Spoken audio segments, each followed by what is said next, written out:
നമസ്കാരം.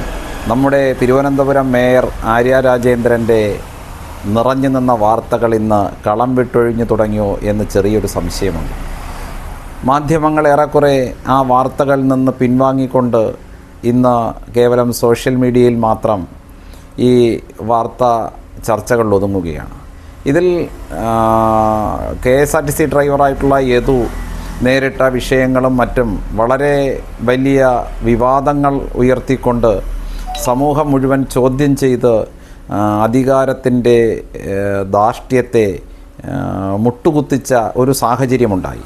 കോടതിയുടെ ഇടപെടലോടുകൂടിയിട്ട് ആര്യ രാജേന്ദ്രനും സംഘവും യഥാർത്ഥത്തിൽ വെട്ടിലായി എന്നുള്ളതല്ല, ജാമ്യമില്ലാ വകുപ്പനുസരിച്ച് കോടതിയുടെ നിർദ്ദേശമനുസരിച്ച് കേസിൽ പ്രതി ചേർക്കപ്പെട്ടു. പക്ഷേ കേസിൽ പ്രതി ചേർത്തതിന് ശേഷം ഈ ആര്യ രാജേന്ദ്രനും അതുപോലെ തന്നെ അവരുടെ ഭർത്താവും കുടുംബവും ഈ കേസിൽ പ്രതി ചേർക്കപ്പെട്ട എല്ലാ ആളുകളും നാളിതുവരെ നിയമത്തിൻ്റെ മുന്നിൽ വരികയോ ജാമ്യമെടുത്തതായിട്ടോ ഇവരെ അറസ്റ്റ് രേഖപ്പെടുത്തിയതായിട്ടോ ഉള്ള വാർത്തകൾ പുറത്തു വരുന്നില്ല. അപ്പോൾ ഏതു തരത്തിലുള്ള നീതിയാണ് കേരളത്തിൽ നിലനിൽക്കുന്നത്? ഇത് ഒരു ശരാശരി എല്ലാ കേരളത്തിൻ്റെ മലയാളികളായിട്ടുള്ള ഓരോ പൗരന്മാരും ചിന്തിക്കേണ്ടതായിട്ടുള്ളൊരു വിഷയമാണ്. ഈ കേരളത്തിൽ ഒരു ഭരണകൂടമുണ്ട്. ആ ഭരണകൂടത്തിൻ്റെ നിയന്ത്രണത്തിലാണ് കേരളത്തിൻ്റെ പോലീസ് സംവിധാനമുള്ളത്.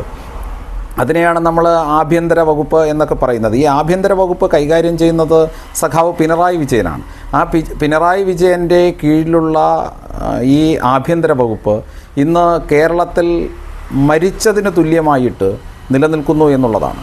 യഥാർത്ഥത്തിൽ ഇത്തരത്തിലൊരു വിഷയം കോടതിയുടെ നിർദ്ദേശാനുസരണം ഇവരെ പ്രതി ചേർത്ത് കേസെടുത്ത് FIR രജിസ്റ്റർ ചെയ്തു. FIR രജിസ്റ്റർ ചെയ്ത് തൊട്ടടുത്ത ദിവസങ്ങളിൽ ഇവരുടെ അറസ്റ്റ് രേഖപ്പെടുത്തേണ്ടതായിട്ടുണ്ട്.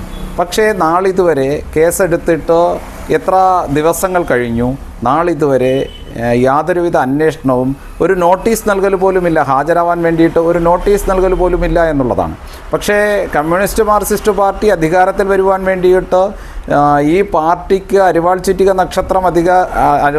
നക്ഷത്രം അടയാളത്തിൽ വോട്ട് രേഖപ്പെടുത്തിയ ഒരു ഇടതുപക്ഷ സാധാരണ പ്രവർത്തകനാണെങ്കിൽ കൂടി സാധാരണ ഒരു കേസിൽപ്പെട്ടു കഴിഞ്ഞാൽ അയാളെ രാത്രിയെന്നോ പകലെന്നോ ഇല്ലാതെ വീട്ടിൽ ചെന്ന് പോലീസ് തൂക്കിയെടുത്തു കൊണ്ടുവന്ന് ലോക്കപ്പിലിട്ട് കൈകാര്യം ചെയ്യുന്ന സാഹചര്യം ഈ കേരളത്തിലുണ്ട് എന്നുള്ളത് ഓരോ കമ്മ്യൂണിസ്റ്റ് അനുയായികളും കൂടി ഓർക്കേണ്ടതായിട്ടുണ്ട്. ഈ സാഹചര്യത്തിലാണ് ഈ പാർട്ടിയുടെ സ്വാധീനത്തിൽപ്പെട്ടിട്ട് ഈ ഉന്നത ആനുകൂല്യങ്ങളോട് കൂടിയിട്ട് ഇക്കൂട്ടർ ഇവിടെ നിയമത്തെ നോക്കി പരിഹസിക്കുന്നത്, നിയമത്തെ നോക്കി പുലഭ്യം പറയുന്നത് എന്നുള്ളതാണ് ഇതിൻ്റെ ആശ്ചര്യമെന്ന് പറയുന്നത്.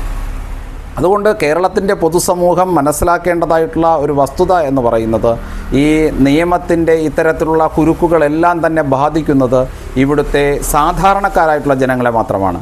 ഇത്തരത്തിലുള്ള അധികാരം കൈയാളുന്ന ഇത്തരത്തിലുള്ള രാഷ്ട്രീയ മേലാളന്മാരുടെ നേർക്ക് നിയമം വളരെ നിസ്സാരത്തോടു കൂടിയിട്ട് വഴിമാറുകയാണ്, അല്ലെങ്കിൽ കണ്ണടയ്ക്കുകയാണ്. ഇതാണ് ശരിക്ക് ഭരണത്തിൻ്റെ അരാജകത്വം എന്ന് പറയുന്നത്.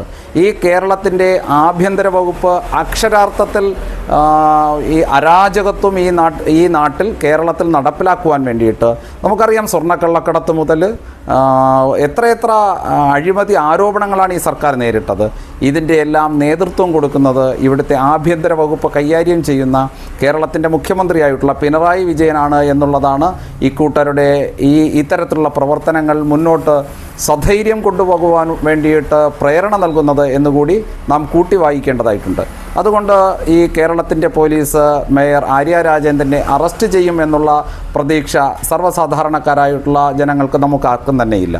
പക്ഷേ കേരളത്തിൻ്റെ പോലീസ് സംവിധാനം അല്പക്കൂടി ആർജവത്തോടു കൂടിയിട്ട്, അല്പക്കൂടി ഈ നീതിന്യായ വ്യവസ്ഥയെ മാനിക്കുന്ന തരത്തിലേക്ക് കുറച്ചുകൂടി ഡിസിപ്ലിനോട് കൂടിയിട്ട് പ്രവർത്തിക്കേണ്ടത് ഈ കാലഘട്ടത്തിൻ്റെ അനിവാര്യതയാണ്.